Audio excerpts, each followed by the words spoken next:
Fucking commercials. What is it about them that draws me to them? They're so conniving and yet so inviting. It's like they're in their own little world, a world that wants to be nice to you but scam you at the exact same time. Something about them strangely gives me comfort. I could actually watch these ads all day. Actually, it's not a bad idea. Maybe I need to take a break from nostalgic movies and nostalgic TV shows and take a look at the stuff in between. I mean, I loved commercials growing up. They got me excited for all the things I'd pester my parents over until their ears gushed with blood. Every time you watched them, you felt like you were making a deal with them. You buy their products, and they in return deteriorate your intelligence and physical health. It's a good trade. How can such cunning manipulation go unappreciated? You know what? Fuck it. I'm gonna take this whole episode and I'm just gonna watch commercials. Yeah, this is a tribute to all the plastic sugar-coated nonsense that we loved growing up. This is a segment I like to call After These Messages. After these messages. After these messages. After these messages. After these messages. We'll be right back. I'm not gonna go in any order or tie them together with any theme. It's just gonna be commercials, commercials, commercials. So, let's get started. Look, it's Jeff Armstrong. He's eating Apple Jacks. Apple Jacks. You remember these commercials, right? It always starts off with a group of kids eating the cereal, and some snooty know-it-all always asks why they like eating it if it doesn't taste like apples. Which is a good point. Why the hell doesn't it taste like apples? It's like if Cocoa Puffs tasted like Oat Bran. It's kind of false advertising. It's Jeff Armstrong. He's eating Apple Jacks. He's cool. We'll see. Yes, we'll see if he's cool by subjecting him to the Apple Jacks test. Not the Apple Jacks test! Yes, the Apple Jacks test! They named it Apple Jacks. Shouldn't it taste like apple? That isn't why it tastes so good. Then why? You must choose. But choose wisely. They just do. You have chosen wisely. Kellogg's Apple Jack cereal is part of this complete breakfast. And then they all end with the kids taking a picture together. But my absolute favorite is the caption at the bottom. Applejacks 94. Somebody actually looked at this picture and called it Applejacks 94. As if to say, yeah, I remember that summer. That was the summer of Applejacks. The summer where anything was possible. The summer where boys became men and girls became women. That was Applejacks. I know. I wrote it on a picture. Do you think the kids from It did that? Like when they all took that picture together, they simply labeled it the summer of Applejacks 54? You know, instead of the summer of, oh my god, a killer clown, a fucking killer clown, don't ever forget the killer clown, a killer clown. It could happen. Kellogg's Apple Jack cereal is part of this complete breakfast. I don't know what she's feeding him. Read what we like. Pop your basketball, How about Popples? That was a clever idea. It was a series of sports balls that could be turned into cuddly creatures. I got a popple. Pop your basketball, Who got the ball? I got a popple. This raises a few questions, though. Like, why were they playing with a furry pillow-like ball to begin with? Hey, you got our basketball? Oh, wow, that's a hairy fucker. It doesn't bounce in the slightest. This'll do us well. And then, of course, when they go after the ball... I got a popple. Well, shit, he's got a supernatural creature that hasn't been discovered by science yet. But where's that darn ball? Also, I felt bad playing with these because I always felt like I was giving the Popples a migraine. I mean, you're kicking them around, throwing them. Doesn't that hurt? The Popples wouldn't come out like this. They look more like this. But oh well, you can't fault it on still being a clever product. They're new from Mattel. Okay, I don't know what the fuck this kid is on, but I want some. Two kinds of cream inside. He likes Giggle's funny faces. There's fudge and vanilla cream in each one. My god, people stoned out of their minds don't laugh this hard. New Giggles cookie. Two kinds of cream in each funny face. Are you gonna eat that? Turn the gas off! Turn the gas off! It's sometime in the future. Oh, this ad was unbelievable. This is like one of the most fucking epic commercials ever put on television. The ultimate challenge. Crossfire. Look at it. It's set in this apocalyptic future where the fate of the world rests in the hands of two kids who sit at a table and throw marbles at even bigger marbles.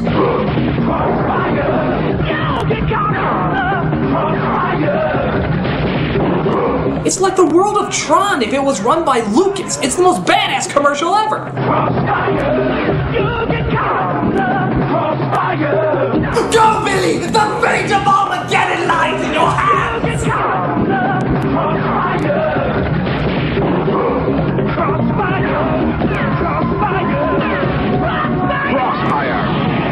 You'll get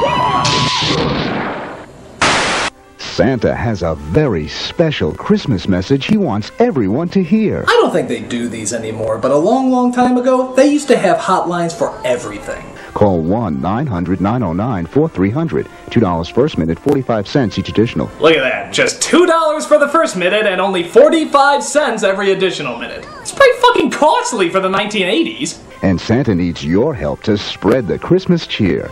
Be a Santa's helper. Yeah, I always remember you call him up and some jerk-off would talk as slowly as possible so he could make sure that he eats up your time and your fucking money. What a dick cock.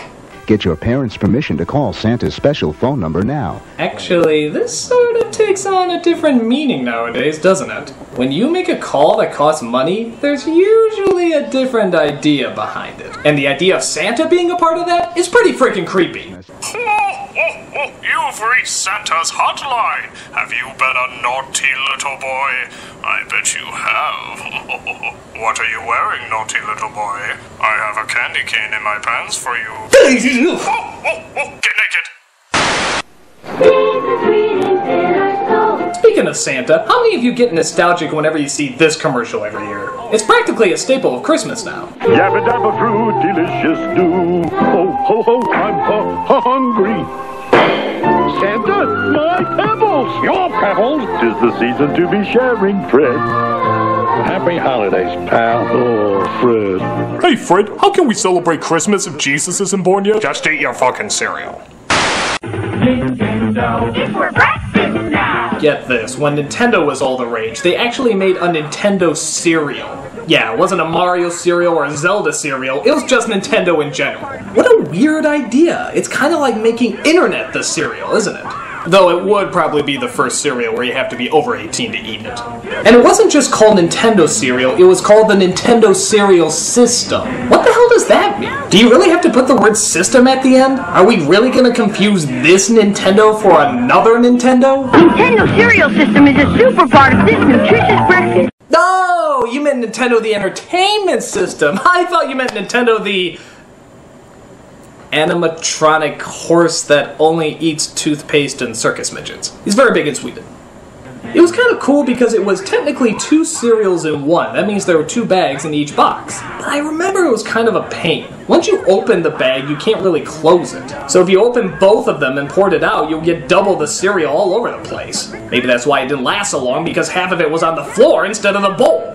Well, if it had Nintendo on it, you know we were gonna love it anyway. 2 cereals in one! Wow! Toys trying to take over Castle Grayskull. Just like today, fast food joints handed out toys with their kids' meals, and sometimes you get a cup like these He-Man ones here at Burger King. They always told epic stories, or at least as much as they could, being on a cup. But here's my favorite part of this commercial. The kids get the cups, and what do? Use them as swords. Man, those must be some pretty ghetto kids. I mean, was a stick really too expensive to use as a sword, so you have to use these? Were these your birthday gifts right after they took you to your party at the dollar store? Hardcore, kids. Really hardcore. Aren't you hungry for Burger King now? Come on, guys, there's work to do. Let's move. I don't know what this kid's problem is, but he cracks me up. Listen to him. He's taking fun time just a little too friggin' seriously. Calm down, kid. You're building sandcastles and Lincoln Logs. You're not a contracted construction worker. Why are these kids even hanging out with him? All he's doing is yelling at him all day. He's like a junior Sam Kinison. What? Come on, guys, there's work to do. Let's move. I have to support a wife and kids working with you bozos, so let's get it right! Digger Dan Trucks, Power Mixer, Crane, and Hard Hats, each sold separately. Batteries not included. New from Revell. What is it? It's the infected Insecticons. Hell yeah, Transformers. These were the coolest toys out there. Even if they did take an hour to figure out how the fuck they worked. They were still awesome, and we loved every minute of them. The coolest one of these commercials was the Insecticons, the robots that looked like insects. Why? Because goddammit, I like to think Tom Hanks influenced something in the movie big. Yeah, we heard his idea and we thought it was awesome. And it kicked ass to suddenly see these things around. Something that used to be in every Transformer commercial was an awesome but kind of creepy moment when the kids would say the robots in disguise line. I mean, it's cool, but it's also pretty freaky. It's like the kid got possessed by the devil or something. Each sold separately from Hasbro. 1, 2, 3, 4, 1, 2, 3, 4, 1, 2, 3, 4, 4. Yeah, can't go wrong with this game. And the song, it turns out, was pretty catchy too. If you haven't played this game, then you have no childhood. This game was entertaining then, and it's still entertaining now. If you're waiting for the dentist and they have it in the little toy basket. But it still counts! 1, 2, 3, 4. Kind of a lame joke they would do is that they would find as many puns they could do with the word for. For real, for everyone, for laughs, Fortissimo. for winning, forget it, forgive me. Yeah, those were good, but let's see how far we can really push it. For real, for everyone, for laughs, Oh, score. 4 candles. forever. What else can you say but solid game with a solid ad? Connect 4 from Milton Bradley. Chia. Behold, the most boring thing in the entire friggin' world! I was fascinated by kids who had Chia Pet. You know how they say something is so boring that they'd rather watch grass grow? Well, now they made a toy out of it. They made a toy out of watching grass grow. That's how bored apparently we got. And just look at this incredible selection they have. Chia teddy bears, puppies, kittens, rams, bulls. There's even a chia tree. Tree? They actually put a tree in there? It's already a fucking tree. It does nothing except grow. That's all a tree does. Chia. Chia Pet, the pottery that grows. If you liked it, good for you, but don't be surprised if you have a sudden fascination with Chia paint drying. And for the love of God, don't invite your friends over to watch it. You will be pitied. Chia. Bullshit.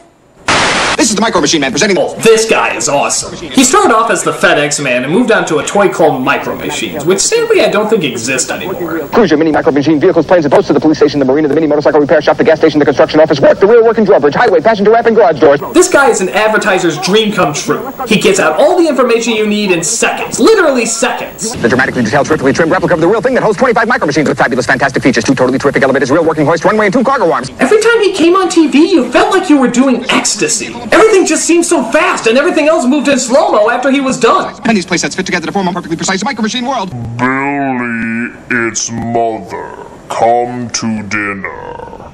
The Micro Machine Man here, aircraft carrier there. You can't have that, but you can have this. Thank God this guy doesn't do audiobooks. To be or not to be, that is the question. Whether 'tis nobler in the mind to suffer the slings and arrows of outrageous fortune, or to take arms against a sea of troubles and by opposing in them, to die, to sleep, no more, and by a sleep to say we end the heartache and the thousand natural shock. That flesh is hair too, 'tis a consummation. Devoutly to be wishing, to die, to sleep, perchance to dream. Aye, there's the rub. For in that sleep of death what dreams may come, when we... The toys were awesome, and this guy was awesome. Let's hope they both make a comeback sometime soon. Remember, if it doesn't say Micro Machines, it's not the real thing. Speaking of awesome, why the hell is there no more Ecto Cooler in the world? This was like the coolest drink ever. And by God, it was the only good thing that Snot Bubble Slimer ever produced. I see Ecto Cooler. Slimer's new fruit drink.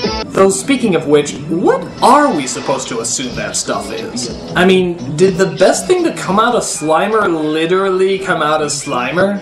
Oh my God, we could be drinking Slimer Splooge! He already sort of looks like a giant sperm. It's like the sperm of a sperm or a... Ugh, I don't want to think about it!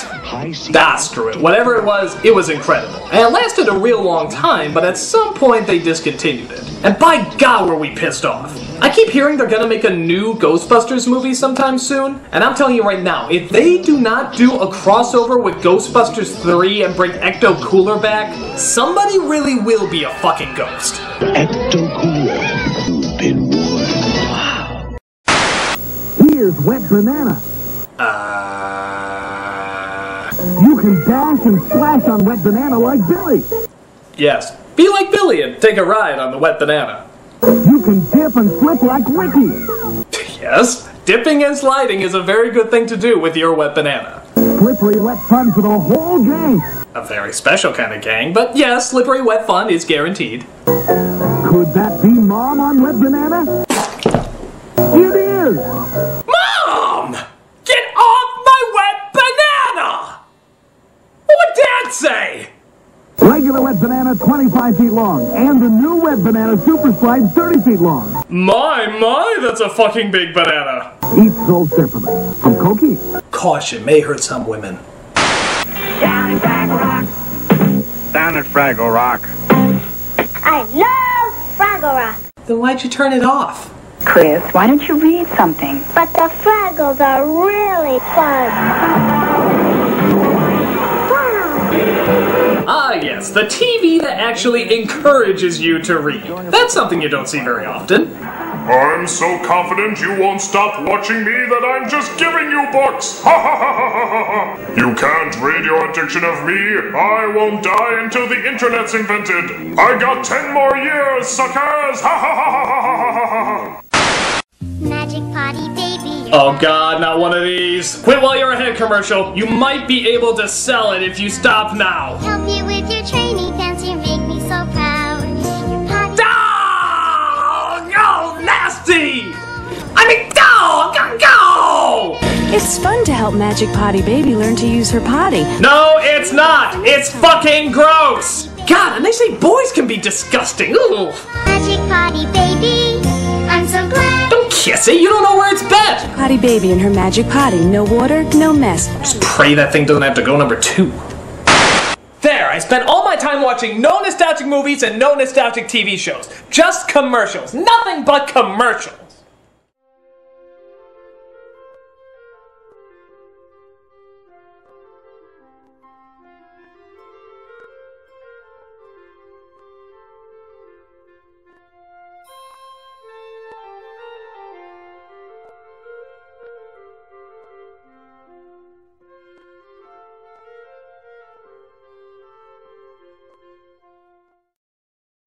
Could that be Mom on Wet Banana?